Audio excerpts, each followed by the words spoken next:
Okay, awesome. Okay, so I guess this is the second major deliverable. Karen took us through kind of the literature review and the work on the protocol and get that developed and out the door. And this was to, again, along the R&D side to drill down and what are the practices we should be taking a look at on the landscape to continue to drive more carbon down underground. And so I guess first slide is how do we get here and a bit of a timeline. So CFGA was born, out of the Forage expert committee process of yesteryear, which I guess was replaced at Ag Canada by the roundtables process. And so I guess folks that were on that expert committee felt that there was a gap kind of that was left behind from that. So that was really where CFGA was born out of. And so, I think there was continued collaboration where we could, kind of ad hoc.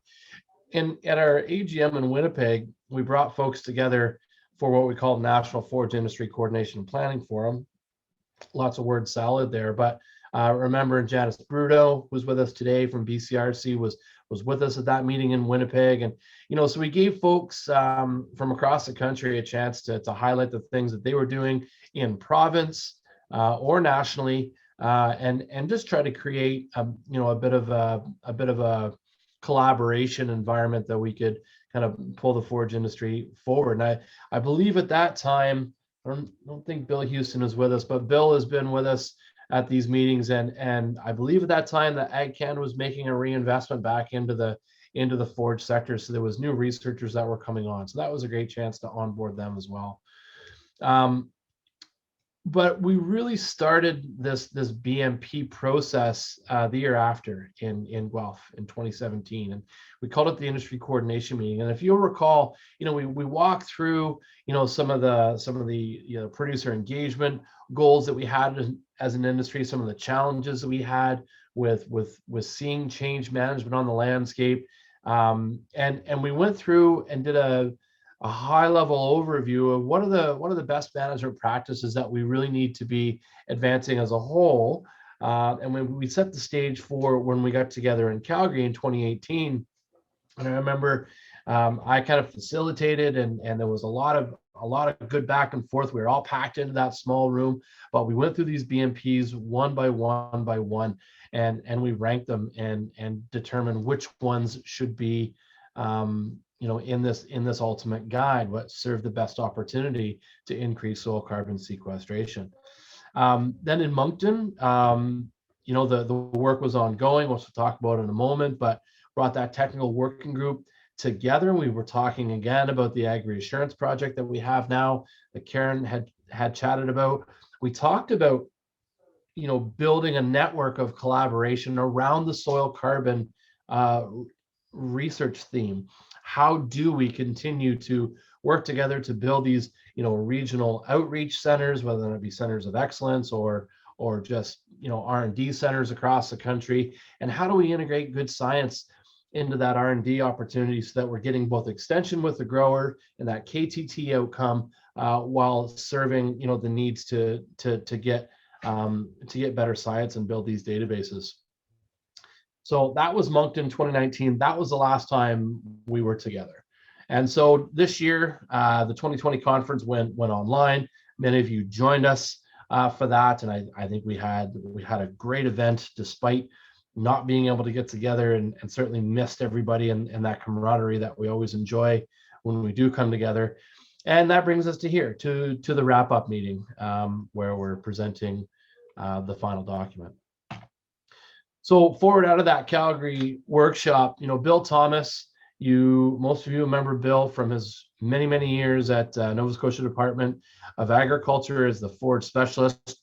Bill actually taught me introduction to forages at the Nova Scotia Agricultural College, so I got a long history with Bill. He's mentored me for a lot of years. So he had moved on and started his own consulting company right at that time. So he had some free space, and the relationship that Bill had cultivated across the country seemed like a pretty good opportunity to have him lead kind of the review and integration of these BMPs into one document. and was supported through that ad hoc kind of expert committee. Mackenzie Rathberger came out of the Agriculture and Agri-Food Canada summer student program, and was recommended by some folks here. John Dinesveld, I believe, brought her name forward. So of course, him and Joseph Papadopoulos run, a fairly extensive BCRC project there, and Mackenzie was part of that as a summer student and very interested in forages, very, very capable young scientist. And so she came on through actually a Green Jobs grant that we got through the federal government. Helped, so she really authored the BMP guide. And we say authored, it was really to pull together the information, because if you'll recall this process, this really what was old is new again. And you've heard me say that before. So, what are the practices that we know have major production impact, positive production impacts on the ground? How do we bring those things forward again with a lens of soil carbon sequestration and or greenhouse gas management? So it was that new lens that Miss Rathgerber was able to put on the report.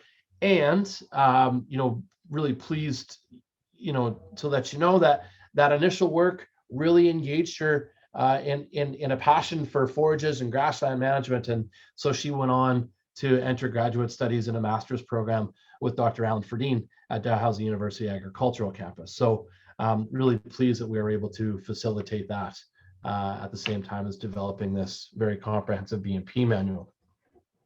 So shout out to Grant Lestuca, Linda Hunt, Sheila Nolan, John Dinesveld, Alan Ferdine, Serena Black, and then the CFGA Internal Comms Committee, who reviewed that final document and to move it out, ready to be moved out to be a producer-facing document. You'll see there the link that I've got on this slide. You'll see this a little bit later. I'll put this in the chat when I'm done this presentation, so you can go and grab the manual there. The text and the detail within the document is final. Just working through a few nuts and bolts on formatting, but the information that's contained in that BMP manual on the website is certainly sound. So what you'll find inside, given the conversations we've been having around carbon offsets and what it means and the difference between generating carbon revenue and generating production revenue, we decided we should preface the BMP guide with an overview of carbon trading. So we're calling that Carbon Trading 101. And I know Allison Finnemore, who works with us here on the comm side, and has kind of a journalism background, has suggested that this is one of the best places for her to go back to when she's unsure about what carbon, a nuance of the carbon trading mechanism. So she's suggested this is one of the best guides that she's seen, or best overviews that she's seen. So that leads off the BMP guide. And then you'll see we've got 5 management buckets, and really these are management principles. And so under each of these management principles, which I'll go through shortly, there are at least one BMP, and some of them have a number of BMPs, which goes to how we came up with these BMPs, right? So, or with the top 10 list, I should say. So the first principle is improve forage genetics. So here it is, BMP number 1 under improve forage genetics. So there's 3 subcategories under locally adapted cultivars. So again, growing the well-adapted cultivars. So the things that work out west aren't necessarily the things that work well in Ontario or the Maritimes. So working with your local dealer to understand, which cultivars of which species are best suited for your production model. Taking a look at the ecoregions of Canada. Again, soil types and climate. Obviously a major impact there. So we got to choose the right species and cultivars for the climate.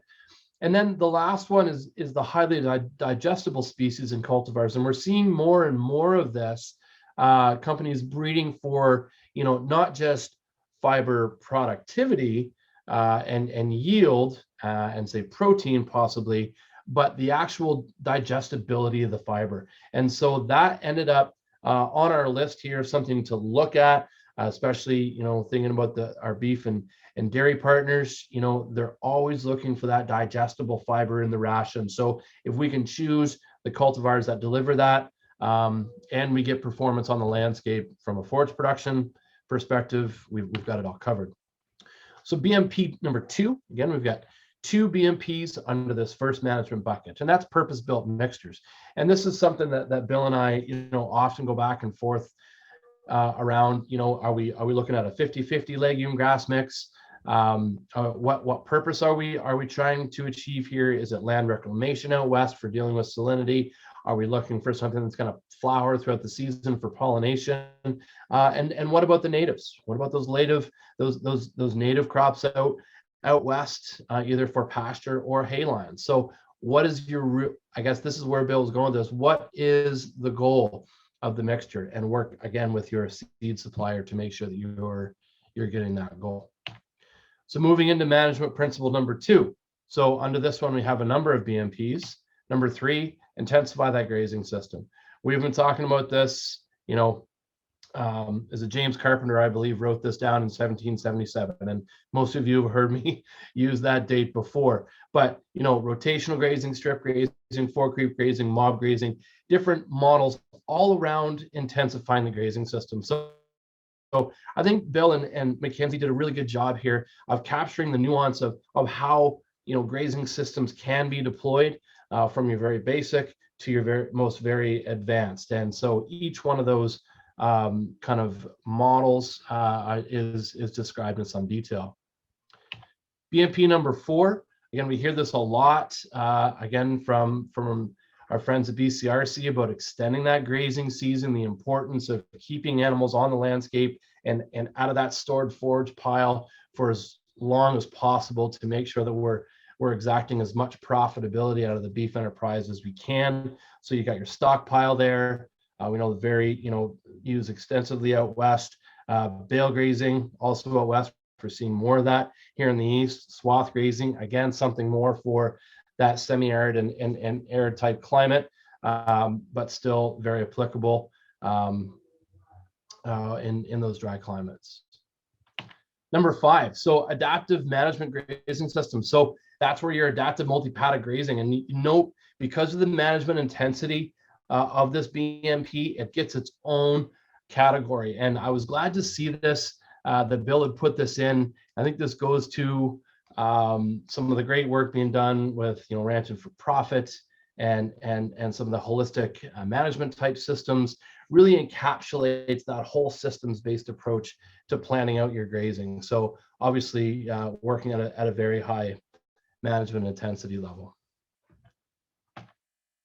Okay, so number 3 is forage harvest management. So we're moving out of the grazing and into getting that stored forage in the bunk. And I believe there's only one BMP set under this, and really harvest management to maximize productivity. And what this comes down to is intensifying the cutting system.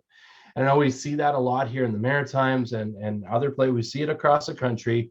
We leave that forage till it's at maximum yield, which means we're sacrificing on quality. And I understand the logistics and the economics that go along with that, depending on what your farm looks like.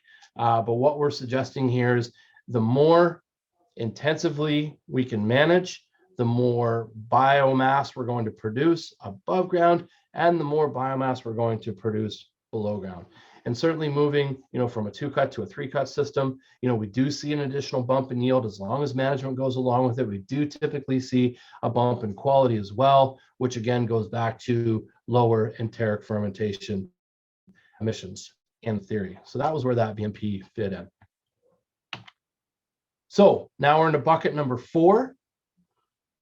We've got a couple under this one. So BMP number 7 is nutrient management. So obviously the nitrogen component is there, owing to tackling the nitrous oxide emissions, which is a growing topic, I guess, of conversation in Canadian ag.